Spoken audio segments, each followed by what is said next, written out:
और यदि मैं मांग रहा हूं तो वो सब नहीं जानते, और जो सब नहीं जानता वो परमेश्वर नहीं होता।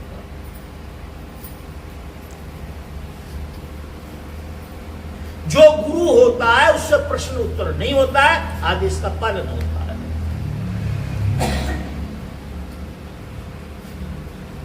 और यदि प्रश्न उत्तर हो रहा है तो वो हमारे बराबरी का है, उसकी भाषा को हम नहीं जानते। गुरुओं से बराबरी का संबंध नहीं होता है। रामायण सारे पात्रों को घुमा के फिरा के, सारे पात्रों को घुमा के फिरा के लास्ट में एक बात पे आती है कि जेहि विद होय नाथ हित मोरा। और जब तक ऐसी हमारी प्रवृत्ति नहीं बनेगी, मैं आपको सही बता रहा हूं, देखो मैं तो चला जाऊंगा कुछ दिन के बाद, शरीर पूरा होना, मेरा भी होना, आपका भी होना। आज तुमको मेरी बातें अच्छी नहीं लगती हैं, कड़वा लगता है, मैं ऐसा क्यों बोलता हूं, मगर कल आप मेरी बातों की कसमें खाएंगे, फिर उसका कोई लाभ नहीं होगा। क्या होगा? लाभ नहीं होगा। हम जगह जगह भ्रमण करें, कोई बात नहीं। जैसे गाय सब जगह चराती है, दृष्टि उसके बछड़े पे होती है, उसके बच्चे पे होती है। इसी प्रकार से हम सब जगह जाएं आए कोई बात नहीं, मगर हमारी दृष्टि हमारे भजन के ऊपर होनी चाहिए। जो गुरुओं ने हमें वाक्य समझाए, जो ये समझाया है कि ये करना है, ये नहीं करना है। माता पिता की सेवा रोज करनी है, दब के करो, किसी के द्वारा लुटो मत। कोई तुम्हें कह दे ये प्रसाद ले जाओ तुम्हारा कल्याण हो जाएगा, 11 रुपए रख जाओ यहां पे। अरे जब 11 रुपए वो खुद भीख मांग रहा है, वो तुम्हारा कैसे कल्याण कर देगा? कैसे कल्याण कर देगा? जो 11 रुपए भीख में मांग करके तुम्हें दे रहा हूं, पागल बना रहा है तुम्हें। केवल हमको संत यही बताते हैं क्या करना क्या नहीं करना। ये तो रही हमारी आध्यात्मिक विषय। बाकी हम क्या करते हैं जीवन में, जीविका के लिए भी तो हमें बहुत कुछ करना पड़ता है। जीविका उपार्जन के लिए भी बहुत करना पड़ता है। कोई बिजनेस करता है, कोई नौकरी करता है, कोई खेती करता है, कोई जो भी करता है, पर उसमें अगर तुम्हें गुरु महाराज ने कसाई का भी काम दिया है, सबसे घृणित कर्म है कसाई का काम। यदि उसे भी यदि आप ये समझ के करते हैं कि गुरु महाराज ने इसमें भी कोई अच्छाई छुपा रखी है मेरे लिए, इससे भी मेरा कल्याण कर देंगे, तो मैं आपको सत्य बता रहा हूं, गुरु महाराज के चरणों में बैठकर आपका कल्याण हो जाएगा। और दुनिया में कोई कल्याण नहीं कर सकता आपका। परमात्मा डायरेक्ट किसी को नहीं मिला है। किसी की शादी डायरेक्ट नहीं हुई जब तक बीच में कोई नहीं होता। खैर, तो सूरदास समझे कि यह गति। जब आदमी समझ लेता है कि मैं कहां जा रहा था, किसे ढूंढ रहा था, वो मैं ही तो हूं। बशर्ते ये शरीर में बंधे होने के कारण हारी बीमारी सब चीज होती है, और जिस दिन मैं शरीर से अलग हो जाऊंगा मेरा भी रूप परमात्मा का हो जाएगा। तो सूरदास समझे कि यह गत मन ही मन मुस्कायो, और कहीं न जाए या सुख की महिमा। जब सत्य के साथ व्यक्ति जुड़ जाता है, जब कोई भेद नहीं रहता, ना कोई गुरु है, ना कोई शिष्य है, ना कोई भक्त है, ना कोई भगवान है, ना कोई जीव है, ना कोई ब्रह्म है, सारे आभूषणों के आकार भट्टी पे रख के उसे हीट दे करके एक सिल्ली बना दी, सिल्ली का आकार हो गया। आभूषणों के रूप रंग सब खत्म हो गए, चेहरे भोरे खत्म हो गए। इसी बात के लिए कबीर साहब कह रहे हैं कि लाली देखन में चली मैं भी हो गई लाल, जित देखूं तो लाल, जहां देखूं, जिसमें देखूं, पत्ते में देखूं, फूल फूल में देखूं, व्यक्ति में देखूं, सर्फ में, किसी में भी देखूं, परमात्मा सब जगह मुझे दिखाई दे रहा है। एक कुत्ता रोड पर मरा पड़ा है, आप कैसे जानेंगे? उसका फेफड़ा काम कर रहा है ऐसे करके, तो आप समझते हैं जिंदा है, हरी बीमारी है। और जब उसकी धोंकनी बंद दिखती है ना, तो आप सोच लेते हैं खत्म हो गया। जब तक धोंकनी चल रही है तब तक वो लाल उसमें है, लाली मेरे लाल की वो है। हर जगह परमात्मा उपस्थित है, अलग नहीं है कहीं।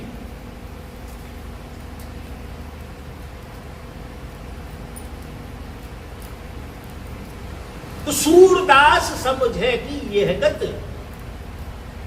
मन ही मन मुस्कायो, और कही न जाए या सुख की महिमा, इस आनंद की महिमा नहीं कही जा सकती है। जो गूंगा गुड़ खायो, जैसे गूंगा व्यक्ति गुड़ खा लेता है पर उसका विवेचन नहीं कर सकता, उसका ये नहीं बता सकता ये खट्टा है, मीठा है, हरा है, पीला है, कुछ नहीं बता सकता, टेस्ट उसे आ गया। इसी प्रकार से कोई भक्त हो करके एक को हम द्वितीय नास्ते, मैं एक ईश्वर को मानता हूं, अनेक को नहीं मानता। हर क्षेत्र में, हर बात में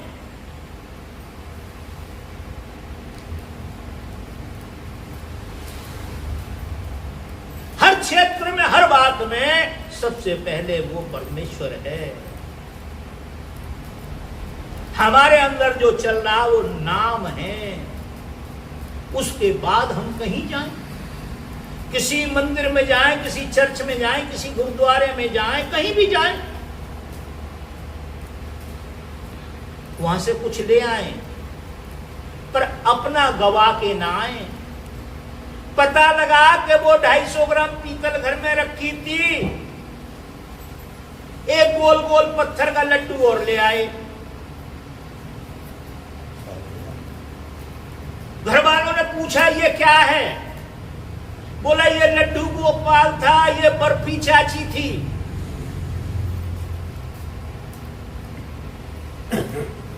बोले ये क्या? बोला ये नारियल दास है।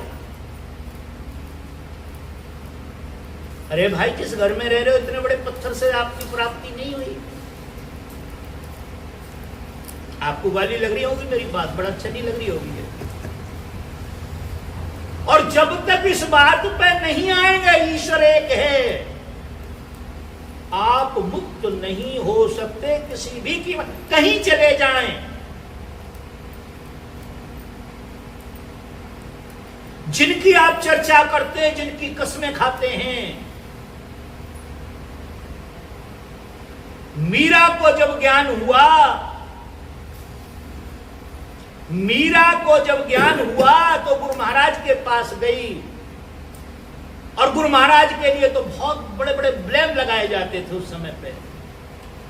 एक ब्लेम तो इसी बात का था कि तू छत्राणी है और ये चमार है, ये जूते काटता है, ये कहां का ज्ञानी हो गया, तेने हमारी नाक कटा दी, हमारी नाक कटा दी, हम क्षत्रिय हैं। मीरा हंसती थी, देखो पागल हो गई ये, इन शरीरों तक ही सीमित है ये।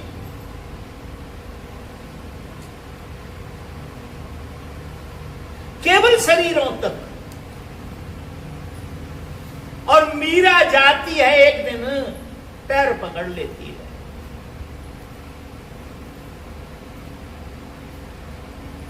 और कहती है, उसके गुरु महाराज कहते हैं बेटी कैसे, काय के लिए? उनने कहा कि इस प्रकार से आपने अनेकों बातें मुझे समझाई हैं, पर मैं थक गई हूं इन बातों से। पढ़ पढ़ के पाथर हुए, लिख लिख हो गए ईंट, कबीर अंतर प्रेम की एक लगी न छीन। जहां जाते हैं वो अनेक बातें बता देता, अपनी अपनी बात बता देता। और एक शब्द बोलती हैं कि सतगुरु पिया मोरी रंग दे चुनरिया। चुनरिया माने आत्मा के लिए कह रहे हैं, इसे भाव विभोर कर दो। क्या कर दो? भाव विभोर कर दो। जित देखूं उत तू ही दिखे, लता पता आंगन में मोहन बस गए मुझे। मैं जिधर देखूं, जहां देखूं, हर पत्ते में, हर पौधे में वो परमेश्वर मुझे खिलखिलाता नजर आना चाहिए। मेरी आत्मा रूपी चादर को रंग दें, भाव से विभोर कर दें, आत्मात्व का भाव छुड़ा दें, ईश्वरत्व का भाव करा दें।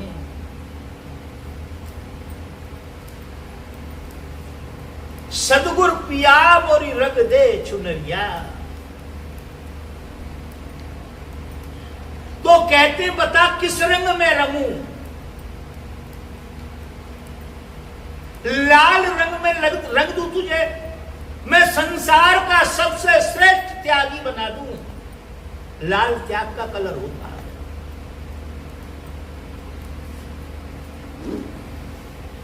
जो गेरुआ कलर होता है वो त्याग का कलर होता है। लाल रंग दूं बता, हरे से रंग दूं?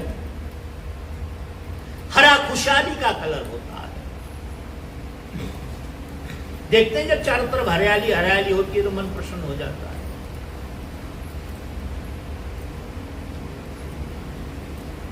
दुनिया में सबसे सुंदर बना दूं, सबसे श्रेष्ठ बना दूं, धनवान बना दूं, बता क्या चाहिए? मीरा ने कहा नहीं, लाल ना रंगाऊं मैं तो हरी ना रंगाऊंगी। मुझे त्याग नहीं चाहिए, लोग मुझसे त्यागी कहें, मुझे नहीं चाहिए। और ना मैं हरी रंगाऊंगी कि दुनिया में श्रेष्ठ बन जाऊं। लाल ना रंगाऊं मैं तो हरी ना रंगाऊंगी। बोले फिर क्या करूं? अपने ही रंग में रंग दे चुनरिया। क्या कर दो? आप अपनी छत्र छाया में ले लो। आपको कह के उठूं, आपको कह के बैठूं, आपको कह करके खाऊं ना, सब कुछ आप चारों तरफ मेरी तरफ। बेटी मेरे पास तो ये है ही नहीं।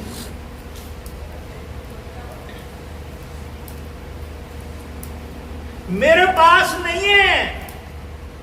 बोले नहीं है तो कहीं से लाते थे। रंग दे रंगा दे चाहे मोल मंगा दे।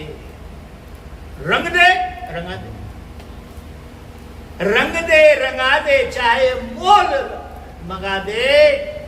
प्रेम नगर की लागी बजरिया, प्रेम नगर की बजरिया। जिसके जीवन में प्रेम हो गया, परमात्मा कहीं दूर रह जाएगा? वैसे रह जाएगा दूर? ये तो घृणा से होता है। जैसे मैं कुछ दिन से देख रहा हूं, मेरे अंदर घृणा पैदा हो गई है। हर जीव के अंदर मेरे को ऐसा लगता है ये मुझसे दुखी है। हर प्रेमी मुझे ऐसा लगता है ये मुझसे दुखी है। मैं इनके लिए कसाई हो गया हूं। मैं जब भी पढ़ता हूं चेहरों को तो ऐसा लगता है कि भाई मैं बहुत दुख दे रहा हूं, बहुत कष्ट दे रहा हूं। फिर मैं विचार करता हूं कहां ऐसा, कहीं ऐसा तो नहीं है। फिर पता लगता है कि नहीं, ये इस बात से नाराज नहीं है, ये इस बात से नाराज है इन्हें लोफर होने का तमगा दे दिया जाए। काय का? लोफर होने का। कहीं जाओ, कहीं खाओ, कहीं नहाओ, कहीं कूदो। जैसे एक हमारी बेटी एक पति को छोड़कर एक पति कर लेती है, कोई पता नहीं कितने पति हैं, उस गिनती नहीं होती है। इसीलिए ये कह रहे हैं कि हमें भी ऐसा भक्त बना दो जो दिन में 3-3 बार परमात्मा बदले।